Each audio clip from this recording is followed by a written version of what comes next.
Sudach, right? Good. Hey, oi. So what I want to do today is let's go through just the kata Tekki Shodan, just nice and relaxed and smooth, and we'll go through sort of like just the fundamental movements, and then from there we'll work it through the through some just basic important points that I think are appropriate for somebody just learning the kata, right? Just figuring it out, to get away from what I generally call jokingly 45-year-old brown belt syndrome, right? And 45-year-old brown belt syndrome is something that it's just more pronounced in older males. And what it is it's where they overuse their upper body to create power, right? And the idea of Tekki, and one of the things, fundamental things that Tekki Shodan teaches you is, number one, you don't need to muscle it in the upper body, but it teaches you to use the rectus abdominis and the back and that sort of muscles in an immobilized fashion, right? You can't now wiggle your hips to create energy.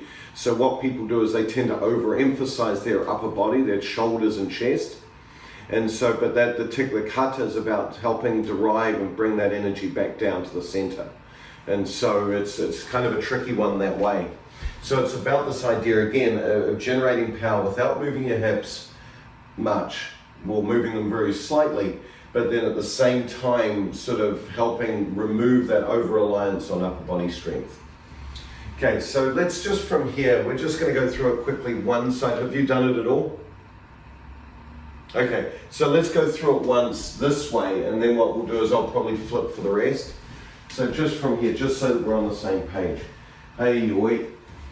Good. From here. Hey, ich, ni, sam, shi, go. Rok, shich, hach, kyuju, ich, ni, san, shi, go, rok, shich, hach, kyuju, ich, ni, san, shi, go, rok, shich, hach, kyuju, ich. Yummy. Good. So easy peasy, right? So let's just go through it again. Let's do it. I'm going to just basically mirror, right? So I'm just going to do the kata on the opposite side. Okay, so hey, oi. Good, covering over. So again, don't forget, normally the kata will go out this way. I'm just going to go out this way. I'm just going to do it the opposite way. Okay, ready? Hey. So from here, hands, just think about them the way they sit. Hands straight, open, so like just hold your hands out like so, cover one hand over the other, your arms are straight, not locked, but just straight, and then you just let them sit basically on your upper body. So there's a sort of slight curvature, so it's not sitting up here and down, but just let your shoulders relax and let your elbows sort of rest. They should just hit the tops of the bottoms of your rib cage as you push down this way. Okay, from here, stepping across each, so feel that step. So from here, don't turn your hips, don't move too far over, keep a little bit of pressure against the shin, against the calf of the opposite leg of your leg. From here, each, lift the knee and swing it out. Right, so the way that this works, it's not necessarily high shoot, it's more of a rounding action as it comes out. So it's this, not sort of up and out, it's over. The original technique was this sort of hooking block. It was a grab and pull. And so the remnants of that is in the arc here, and Funakoshi was very precise about that. So it doesn't come back, it just pulls straight off where it is. It doesn't lift, it just drives straight out this way. And so the idea is that it's this sort of boom, grab, pull, pulling action. You'll see some people do versions of it, especially in older versions, where they pull right into here. In Shodokan, it's been sort of emphasized to be out in a high shoe fashion, but it doesn't come out, it comes up. So it's this arc. The leg, the knee itself, just simply steps, squeezes in, almost like it's not this sort of lift and drop. You can do it that way to begin with, but if you talk to Steve Ubel about this, it's more of a just lift and drop. It's just a straight, almost like you're making maigi, boom, and out, that feeling. So it's a very different sort of action. What you don't want to do And the reason why he does it the way he does is he doesn't want to create this expansion of up. You know how people often lift and stretch out their abs? You want to keep it this sort of compression down here. You cross. It's that compression of the abs as you lift. Boom, to make that drive. So it makes sense? So it's an important piece. For you, Brian, the idea is just keeping the knee here, lift, just like you're doing a front kick is the easiest way to do it. And there are versions of the kata, so not like a side kick, not like this, straight up in front. And so the way that one of the older ways that I've learned it is here, drop, right? That kind of feeling to understand that. But straight to the front, not to the side, straight in front of you. Okay? So that knee lift is very endemic or very typical of that straight front kick load, that sort of stepping over the fence, that knee lift. Okay? So from here, oops, going the other way. So each drop, so again, dropping down, knee, sit, then from here, each lift, drop. Good. Now from here, empty, 1, good, 2, seat it, good, so cup and saucer, 3, rotate, 4, push round. Good. And so the punch here, right, if you're thinking about this punch, 2 things that are really basically important. Number 1, make sure that if you just straighten your elbow out without nothing else, it's a Shodan punch, right? So if I'm here in Kagazuki, if I just leave my elbow right where it is and straighten my arm out, it's a straight Shodan Oizuki. It shouldn't be off to the side, it shouldn't be off on this angle, it should be straight in front of you. So if you hold this here and bring it in, there's a slight slope to the arm. It shouldn't be flat. That's not how the technique's done. It's got that slight drop, that natural curvature that brings it like a straight punch. Does that make sense? So as far as your elbow is concerned, it doesn't know whether it's going straight out or making the curve. Does that make sense? You just do it with a bent elbow or a straight elbow, but your elbow itself and its trajectory is straight out in front. The other thing that's important is also the wrist. So when you make this, a lot of people when they make just a straight punch, they have this slight rotation to the wrist, so the 2 bones here are going straight up the forearm, right, the ones you're hitting with. But yet when they do Kagazuki, they tend to rotate their wrist like so. So they're hitting with these 3 knuckles. You've got to ensure that this is straight. So it's just like you would do a normal punch. Don't suddenly change it because of Kagazuki. A lot of people just alter their wrist just slightly to this in Kagazuki. That's incorrect. It's got to be straight. So these 2 knuckles are the ones hitting. Does that make sense? So very, very subtle, but very important. 1, 2, 3, 4. Now from here, stepping across, load it and drop the elbow with the foot. So making sure, so there's no reason to lift up, lift the elbow high. Just keep here, make that squeeze and drop your elbow down. Your elbow's already high. So there's no reason to add extra movement here. Right, from here, just make a punch, pull, and drive. Right, so it's going to be here, 1, 2, 3. Okay, so one more time. Right, 1, 2, 3. So it's not here, it's you. A lot of people will just sort of simply be here and make 1, 2, this kind of thing. It's not, it's the circular action. This comes in. So it's got this 1, 2, 3, and it becomes, and when you start it and it's super linear, a lot of people will be sort of, and it's not. It's this wonderful, just smooth. You see, but if you use this action to get it there, then that's better. Then just allow this to drive in. And the elbow makes a simple drive just straight forward and in. This technique is actually a punch. It's not a back fist. So the way it comes in is the elbow drives and the punch rotates in and up. Right? Again, it's not super emphasized, but it's just this boom, boom, boom, forward. Boom, boom, boom. And you can see it just drives straight in, and it's forward, forward, not up. So 1, 2, 3. Good. Okay, from here, simply look. Then from here, keep your body where it is. Lift the foot up. 1, 2. Then look. Then foot. 3, 4. Then 5. Then 6. Out. Good. And the Kagazuki again just rolls out. This makes Garambarai effectively, just off the bottom. This one here just punches straight out. And the feeling you want is that if there was two laser beams that you were pointing out of your fist, that they would in the distance come together. Okay, so this feeling here. So it's not straight and straight. See, they would never come into contact. It's here. See, so you can see eventually that they would meet each other way out. Okay, boom, boom, opens. There, that feeling. Okay, let's repeat, other side. So from here, feed it in and out.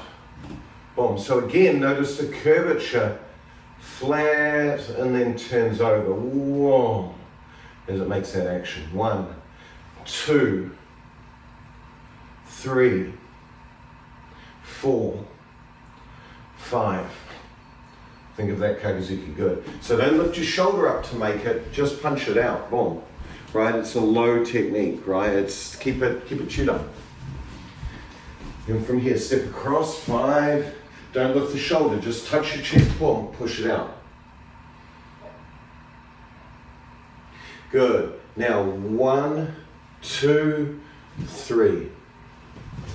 Good. Look. 4, 5. Look. 6, 7. Good. All the way across your body. 8, 9. Push out. Good. And up. Good. Okay, so key things for that one. Think about Kagazuki, where that goes. Make sure the wrist is in the right position, right? Make sure the arm is in the right position, right? Thinking of the opening movement, it's a circular action. It's not linear flat out. It follows the elbow. And even when it comes out again, now it's linear, but the forearm makes that circle at the end to make that turn. And again, this is reminiscent of the older way of doing the kata, right? But it can be used, you can easily transform it, of course, into high shoot, right? But then, so just hitting, you can also transform it into that hit and grab if you want. But it's maintaining kind of both worlds, keeping the emphasis of both. And there's some biomechanical reasons why you want to keep that feeling rather than just being opening, to allow it to create that squeeze down, right? And Jennifer, you can already think about why you might want that rotation and how that sort of strengthens the whole shoulder girdle and the back as it rotates over and connects. Okay, again, so let's just stand up just for a minute. Make uchuke. Okay, so from here, let's just practice this one piece. So make it a punch, 1, almost like Garambarai. 2, pull back, and where you want is you want your fist facing you, not outwards, but in. Okay, then from here, 3, push. Good, put the hand away.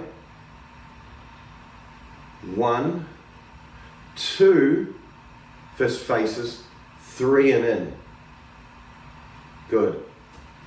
So the feeling here is don't make it all in the upper chest like this. Allow it to simply just feel from here, from your chest, feel that drop. That's going to drop the elbow naturally. And then just push, pull, right? So don't make it this sort of like a door closing. Make it rather allow this elbow to just collapse. The chest, boom, pulls. Right, so I'm not using my shoulder to make the action, I'm using my pec to grab and pull. Pull in. And that creates the natural action for the punch.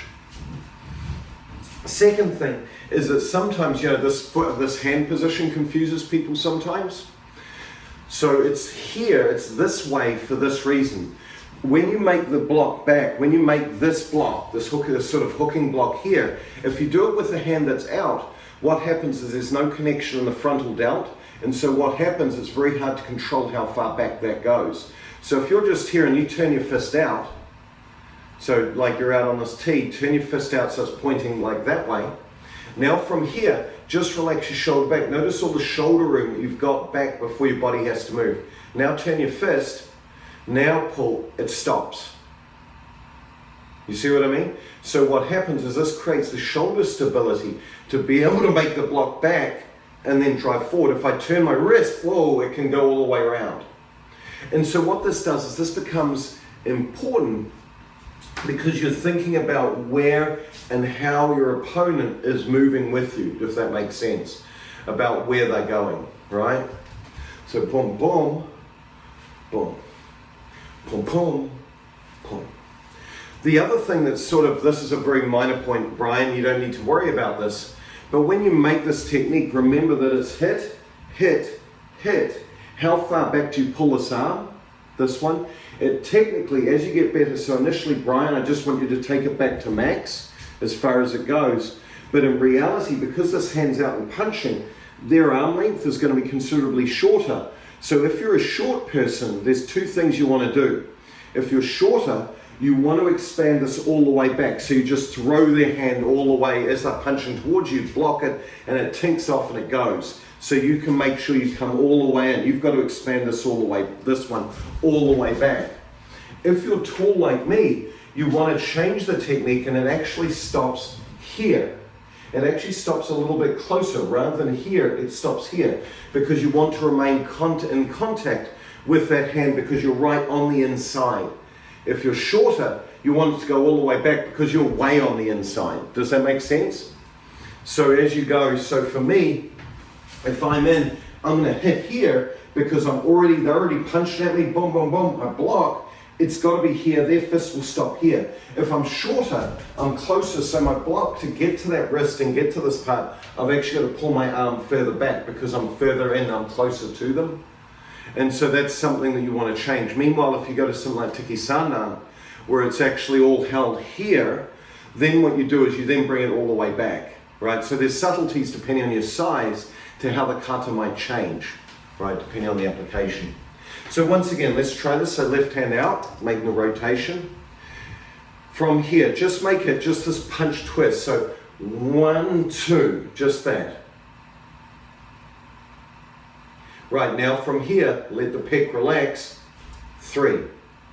And gives us that punch, good. Now bring the hand back. 1, 2, 3.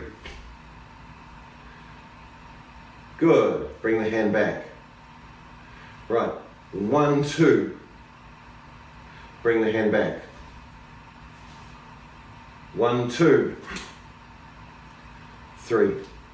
Good, bring the hand back. Now from here, with the 1, 2, now make it smooth. Make it a little bit more circular. So rather than making it like get umbrella, which would be boom, boom, that feeling, now just let it just relax. See how I'm giving this a little bit more freedom to make the block that I want. Boom, boom, as I go, 1, 2. Then 3. Bring it back. Let it relax. 1, 2, 3. Let it relax. 1, 2. Let it relax. 3. 1, 2. 1, 2. Let it relax. 3. Let it relax. 1, 2. Strike down. Let it relax. Right? So what you've got here is you've got this feeling almost of blocking or striking and blocking, pulling and guiding back, hitting again, then hitting again. Okay? What you've got to be very wary of is that it's not just this sort of, from here, this. It's still covering your body as you make that in, right? And so the easiest way is to break it down to its individual components, which is almost a get on but I load, an extraction back, and then a drive. So when it speeds up, it just becomes a circle and strike. Does that make sense? And again, don't rotate the hand out, keep it in, because that tells you where the end of the technique is here. and then squeeze it in. Right, the next piece is as you do this, now I want it 1, 2, pull it back hard against the shoulder, and as soon as you feel that pull, just let it go straight in. So when it's here, what that means is that it ends up being this boom, boom, boom. And what I can do is I can bounce off the shoulder. I can bounce off that stop in the shoulder. 2, boom, boom, boom. Here. 3, 4, 5. Good. 6, 7, 8, 9, 10. Good. So it's that feeling. Does that make sense? Does that help with that movement? Because it's one of the harder ones. Again, that breaking down 1, 2, 3. Okay, becomes important. So again, you know, as I'm thinking about this, with this move in particular, I love this kind of action because to me it's here. I'll just block them from here now. Slap, hit, right? 1, 2, slap, hit, 5. You know, just a number of hits that I can get out of that. So it becomes very sort of kung fu-y almost, right? This idea of bang, bang, right? Bang, bang, bang. Right, as I go. And so you can see that sort of that beautiful flow of action, right, as I hit them. Right, next point. From here, just this feeling here, so just dropping into Kibirach. Again, Jennifer, you can have the same feeling. I know you can't weight bear in 1 foot, so just be careful. But all I want you is I just want you to rock like that. If you can handle that, see if you can do it. Yeah, just that. So all I want you to do is think about timing. So from here, you've got this initial action, right? From here, you lift 1 foot up, and it's the way you can practice that sort of that returning wave kick, right? Is here, just lift and place, lift and place, and just tap your hands. So if you don't bother doing this one, Jennifer, but Brian, if you just stay here, hold down. Now from here, just tap it. Try not to move your body, but just from here, just move. Twist, boom. Twist, boom. And so you can see I'm really minimizing. I'm not this. I'm just staying here, holding, and just twist, twist, twist. That feeling. And so how you want to do that is don't start sticking your bum out. Keep it in. But what you can do is you can twist. So if I borrow this rubber band real quick, see if it back. Grab my belt, still tied up from training last night. So if I grab my belt, just so you can see where my hips are going,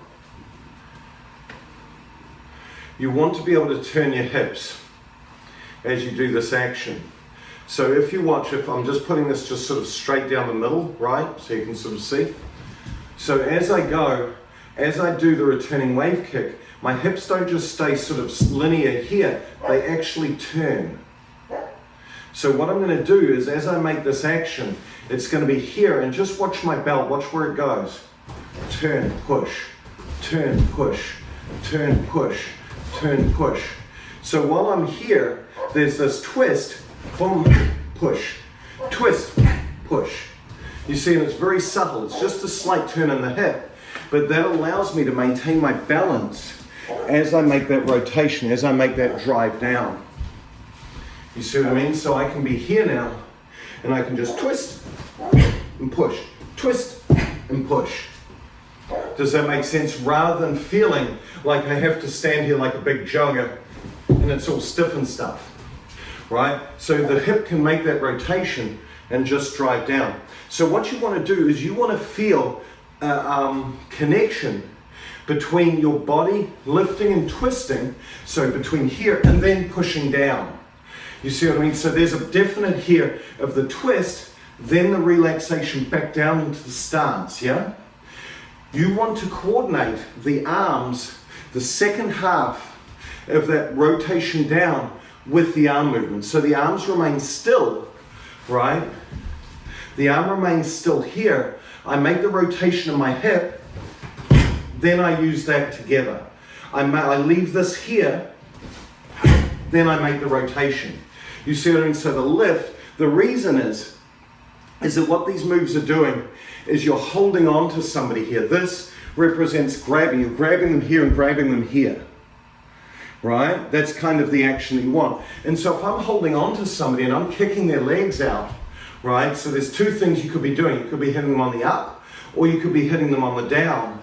What you can imagine, if I'm doing the hitting them on the up, I've got a hold of them. One, my hands can't move because I've got a hold of something solid, right?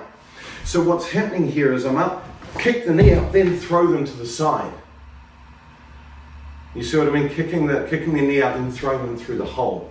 And so you've got to use your body weight to do that. So this remains still. You kick out the stilts, right? Then you just push them down into that hole, right? So that's really important. You're here, you make that lift, whoop, push. Lift, whoop, push. You see what I mean? And now the movement starts to feel more natural and more connected to your body, right, as a result. And Tekki Shodan's full of that. Okay? So it's this idea of being here, lift, push, lift, push. This feeling. Okay? Right, so let's take these principles that we've just learned. We practice this guy kind of by itself, and then we've got this idea about body weight helping reinforce the actions of the movement. So in the kata, you only get to move across like at the beginning. You get to move across here. You've got these guys where you're actually moving your legs, but all the rest of it's stationary. So what you want to do is you want to make sure that you make maximum effective use of the times where your legs do move and you do have those body weight shifts. So those should be very well coordinated with the movements that you're doing. Does that make sense? Right, so let's try it from the beginning with that in mind, with that idea in mind. Again, I'm going to do it opposite side just so that we're all on the same page. So hey, you we. So from here, as I step, I've dropped my body weight. I'm sinking down. Now again, as you drop your body weight, it shouldn't be this. It should be maintained, right? That straightness. You want to keep this all the way through. The second this goes, you're done, right? So here, now feel the knee lift. Then as your body weight drops, this then reinforces the hand coming out. Does that make sense? So you can see now why it's also that circular pattern. So what's happening here is I'm here, lift, up, push, and it's coordinated with the action. Does that make sense? Because notice, that's why there's no lift up here. You see, because otherwise it would be here, lift, now I'm out of sync. It just happens, maintain, lift, there's the drop and the drive. You see what I mean? Allow your hand just to slip out. JD, are you, Cynthia, when you're going, your left hand... Yeah, just pulls. It's just going straight back. Yeah, like yeah. Why would it need to go anywhere else? You know what I mean? So yeah, no, and you know, I'll ask these questions, right? But this is how you want to be able to think. You think, well, what's the purpose of that hand? Well, does this have, you know, some people make it a cover. It could. But to me, that removes from the training aid of the kata, which is about this idea of adaptation of body weight with the movement.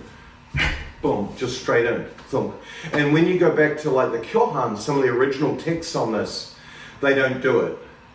It's just very, Funakoshi actually made like a dotted line drawing in a photograph. This is the path of the technique. You know what I mean? So to him, that was really important. Now that doesn't mean that you can't cover and drive and open, you know, in the opening part. There are some people do it where it's here, lift, feed and drop, that same feeling, and that's okay. But I think when you're learning, you want that feeling of just here and just having that expansive out, because then adding this in the knee lift as it lifts is easy. Does that make sense? I'd rather do it the harder way initially, understand that, control my limbs, and then when I want the cover and this backward piece, I know where and how to put that in. Does that make sense? And again, you want to practice one variation and then practice all variations, right, as you go. And then you find the kata that fits you. And we're not changing movement here, we're just changing an emphasis, okay? So from here, open, cross, So 1, boom, down, 2. Now 3, 4, 5, 6. Good, holding here. 7, now once again we're crossed, right? So as you find, as the knee reaches its height, this should touch. Then feel the drop of the elbow and the body together.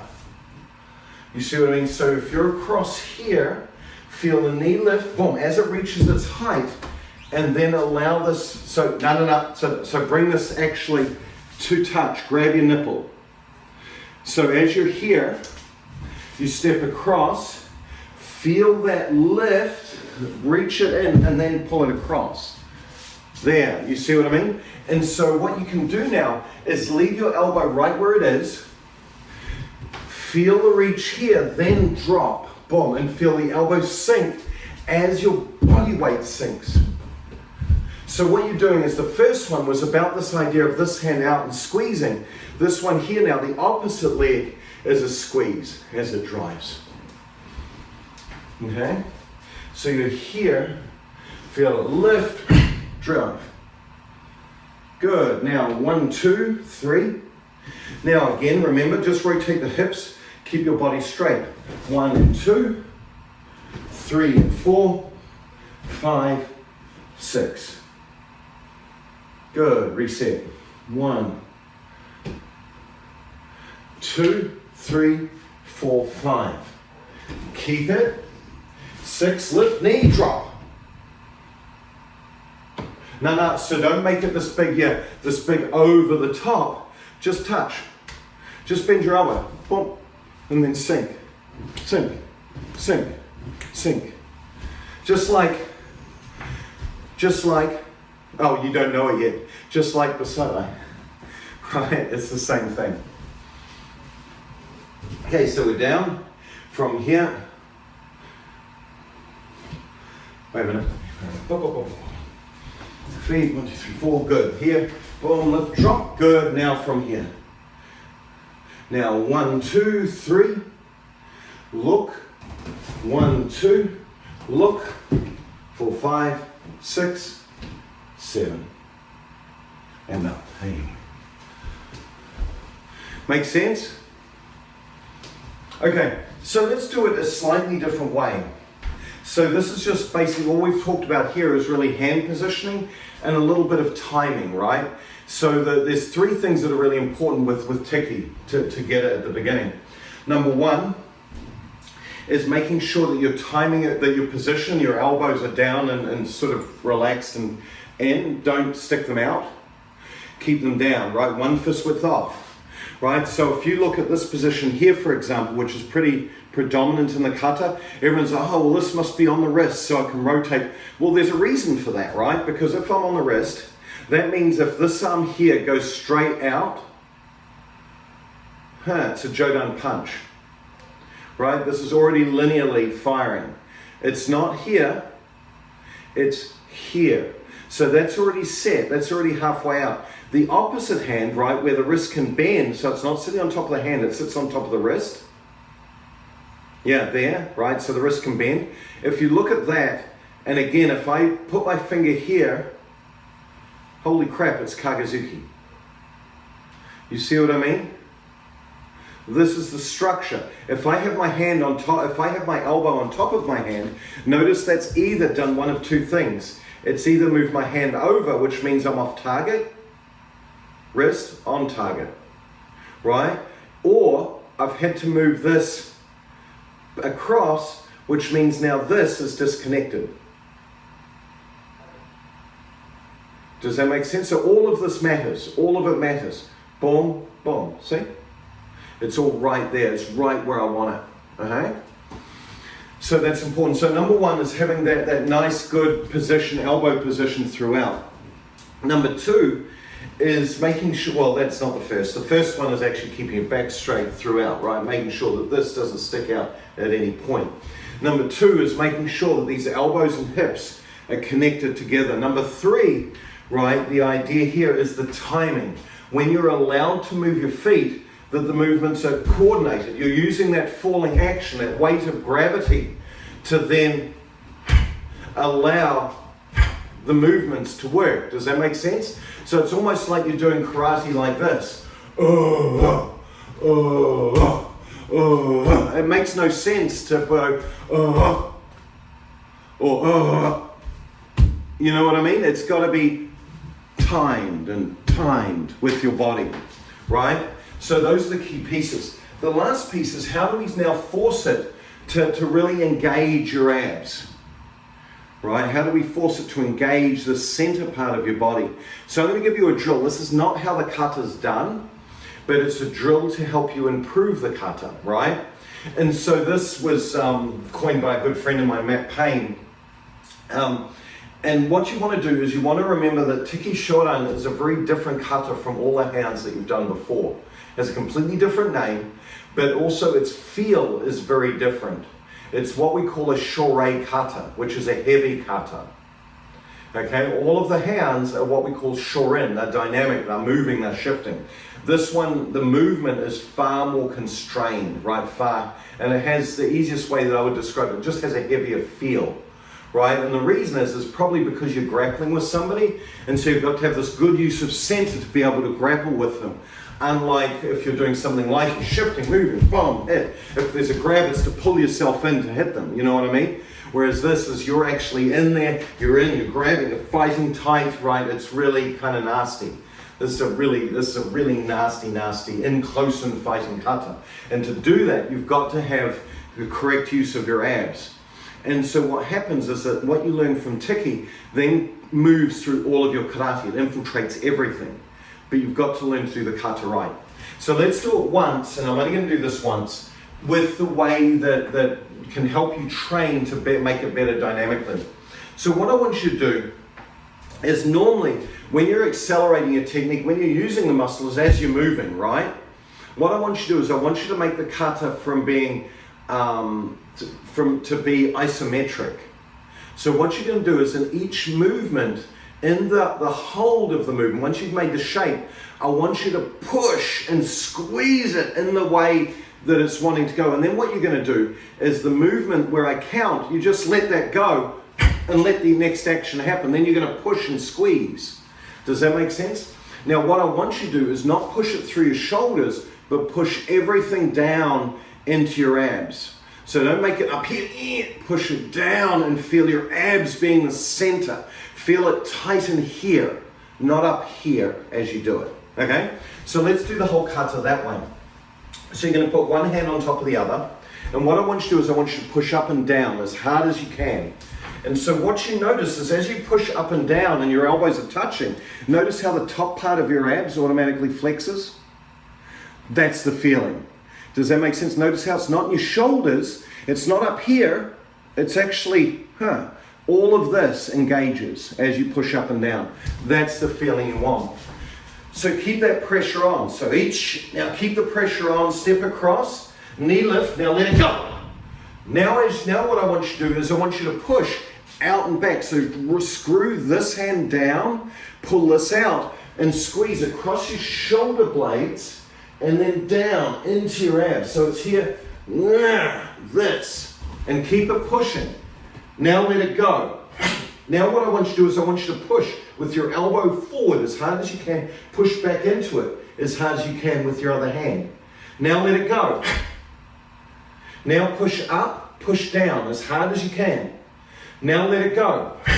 Now twist and open. Squeeze. Feel the squeeze across here. Feel the pull across the shoulder blades. Feel the squeeze down through your abs. Now from here, let it go. Now feel it squeezing this way. Down, abs, twist, twist. This. Keep that pressure on. Then let it go. Ta-ta. Now squeeze it out this way. Open, twist. Twist this hand hard. Rotate. Feel it screw from there into your lats and down into your abs. And feel the other hand squeeze down. Now let it go. 1, 2, 3. Good. Now push up, push down as hard as you can. Feel it clenching right through the center of your rectus abdominis. Keep that pressure on. Lift, twist as hard as you can. Keep pushing up and down. Now look. Now twist. Push up, push down. Drop it. Push up, push down. as hard as you can. Now let it go and relax. And if you've done that right, you should be in a flop sweat. Now, same thing. You're going to build, twist, and squeeze that same way. Keep the pressure on. Now push. Push it in, hard.